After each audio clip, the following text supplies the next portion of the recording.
Itu Profesor Hamdi Muluk menyebut dipimpin PKS, Depok ini jadi bobrok. Ini yang ngomong Pak Profesor loh ini, Pak Profesor Hamdi loh, bukan saya loh ya. Jangan marah ini. Yang jengah atas kepemimpinan PKS bukan hanya masyarakat awam saja. Parpol juga sudah pengen mengganti kepemimpinannya. Makanya mayoritas parpol membuka diri, bersedia mengusung Kaisang di Depok.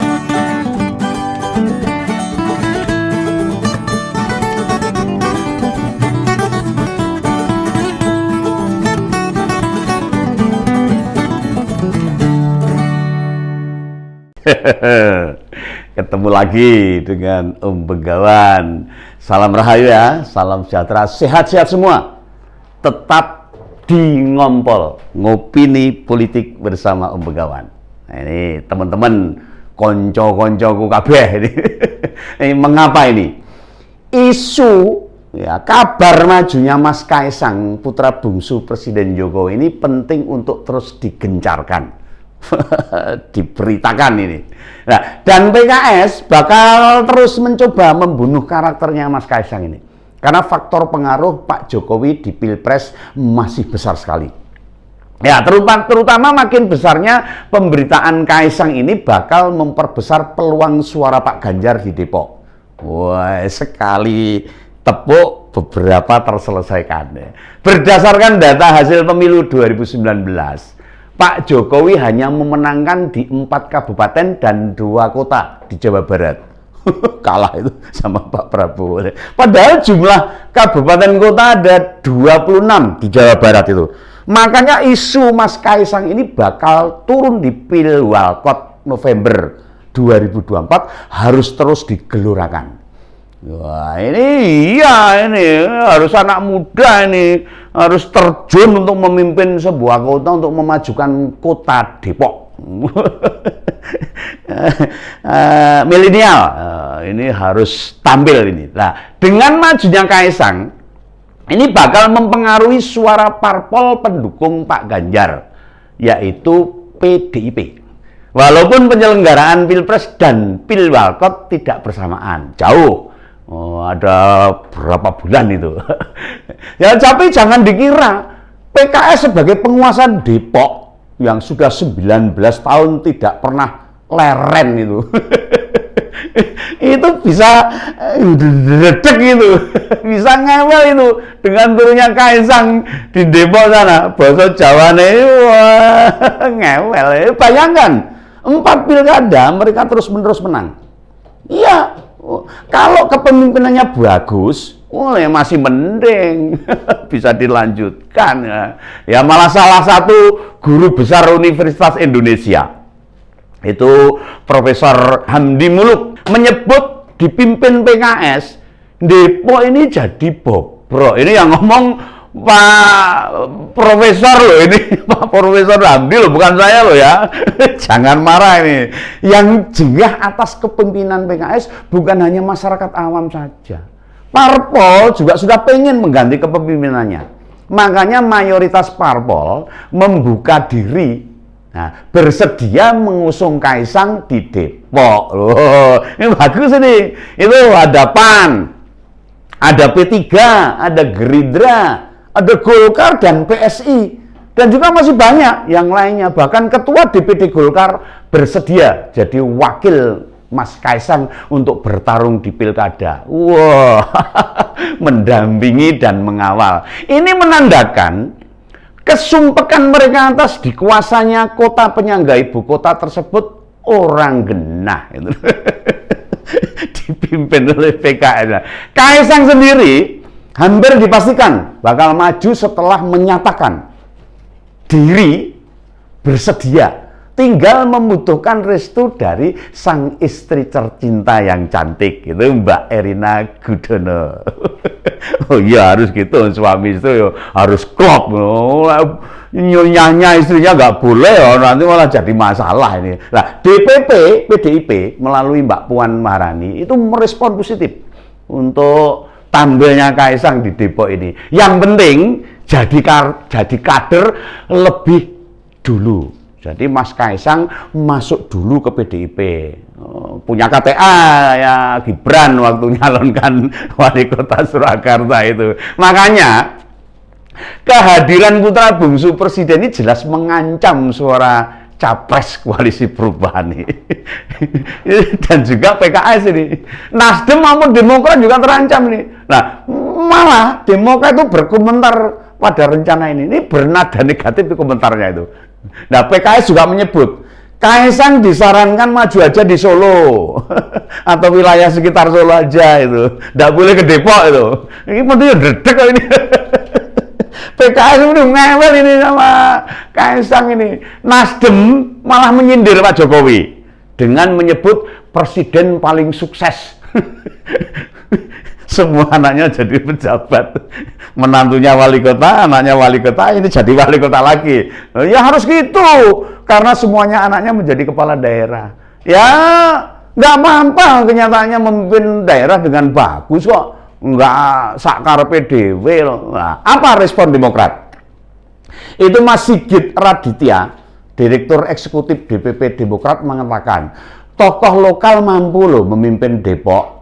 Oh, dadak impor dari Solo.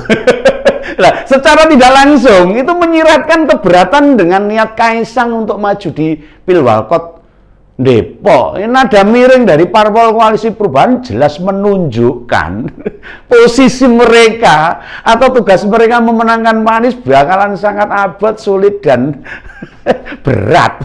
Nah, bagaimana bakal mudah mengalahkan Kaisang kalau model belusukannya kayak kakaknya Mas Gibran itu? Wah, niru bapaknya itu, masuk ke kampung, keluar kampung. Nah, cara mengambil hati masyarakat dengan bertemu langsung warga, itu sudah jadi citra keluarganya Pak Jokowi. Dan Kaisang juga seperti itu. Gibran tuh di Solo juga gitu. Oh, nganggu kaos, santai katok jin, masuk keluar kampung lah. Pak Jokowi sendiri mengatakan, anak-anak beliau yang sudah berkeluarga, tanggung jawab pada mereka. Mereka sudah punya tanggung, orang melu-melu. Pak Jokowi cuma merestu mendoakan saja untuk anak-anaknya. Pak Jokowi akan menyarankan bila dimintai pendapat. Kalau enggak ya mereka sudah dewasa. Itu loh.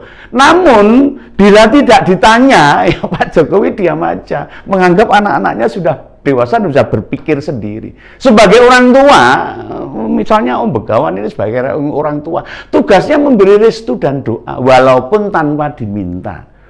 Anak pola bobone kepradah, tahu maksudnya itu bahasa Jawanya itu. Oh, anaknya repot, bapaknya ya melu repot gitu.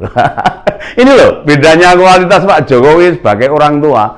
Beliau itu presiden loh. Anaknya maju bupati atau wali kota akan didukung. Coba saja mereka jadi caleg DPR RI atau calon gubernur. Bisa dijamin beliau akan melarang meski tidak dimintai pendapat. Mengapa? Mengapa beliau begitu? Semua ujian atau tantangan dimulai hal-hal yang paling ringan.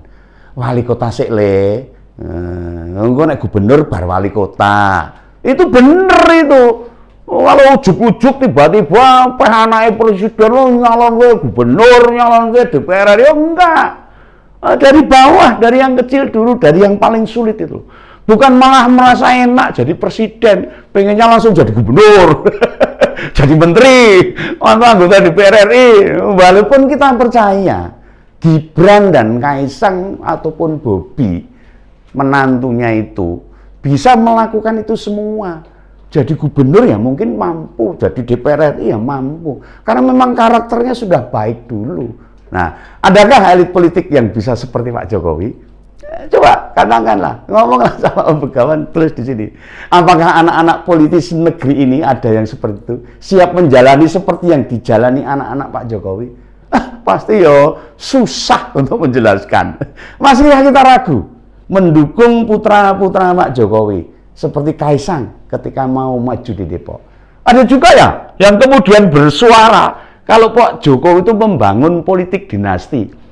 Politik dinasti kalau keraton kerajaan saja. Dipakai anaknya kayak putune enggak. Ini sudah pakai aturan pemilu. Pemimpin yang dipilih oleh rakyat, bukan dipilih oleh bapaknya. Yang bilang begitu adalah Ketua Perkumpulan Pemuda Keadilan. Itu Mas Dendi Budiman itu. Warga Depok itu. Politik dinasti itu jika ada jaminan atau perlakuan berbeda yang diterima anak-anaknya Pak Jokowi dibandingkan dengan yang lain. Kenapa Mas Dendi lupa cara milih wali kota? Apakah Gibran di Solo dipilih oleh siapa? Kan tidak dipilih oleh Pak Jokowi. Ya, jadi wali kota kan nggak seperti itu. Ya, atau oleh Pemkot Solo sebelumnya pilkada diberlakukan istimewa, ya enggak. Lawang pas pampresnya yang awal saja. Itu disuruh mantau dari jauh supaya Gibran bisa mendekat ke warga. Nah, mungkin bagi orang awam kayak kita ini, kayak Om Begawan ini, dikawal pas pampres itu ya merasa bangga gitu loh. Dikawal Hansip aja banggal. Tapi tidak dengan anak-anaknya Pak Jokowi. Sebab mereka percaya masyarakat itu menghormati dan menjaga mereka, dicintai oleh masyarakat, dan anak-anak Pak Jokowi termasuk keluarga Pak Jokowi itu dekat sekali dengan masyarakat, terutamanya di Kota Solo. Tidak pula kemudian melarang pas pampres tetap menjaga dari jarak tertentu, karena itu perintah undang-undang, ya dijalankan. Lalu bisa dibilang dinasti itu gimana Mas Dendi? Ya Dendi. Politik dinasti itu anak-anak Pak Jokowi bisa mendapatkan posisi tertentu tanpa berusaha sama sekali. Dikai hak sama bapaknya. Warisan kekuasaan itu namanya dinasti. Nah, Mas Dendi tahu siapa Mas AHY? Tahu loh. Kalau dia bisa jadi ketua umum Demokrat, kira-kira itu politik dinasti atau bukan? Ya seperti itulah. Oh ya, lupa, ini satu lagi nih.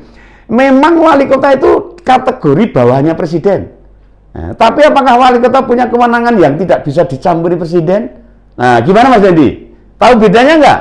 Kalau tidak tahu, sinau meneh. Di Jawa Barat akan ada Kaisang. Ingat ini.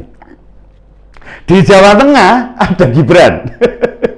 Di Sumatera Utara ada Bobi, menantunya Pak Jokowi. Nah, cara bertarung pilpres yang di luar biasa ini, PDIP, ya, Partai Demokrasi Indonesia Perjuangan, di tahun 2024 pasti nggak bakal banyak yang mengira. Kalau strategi majunya Mas Kaisang di Depok ini, bagian yang tidak terpisahkan dalam proses menciptakan hat-trick menang pemilu 3 kali, termasuk pilpres di tahun 2004 oleh PDIP. Ini sebentar. Ini jadi klop ya. Jadi klop. Titik kuis saja dipegang ini. Kalau Jawa Tengah jelas aman. Jadi apakah pertanda Gibran maju ke DKI ini? Ini kelihatannya nih.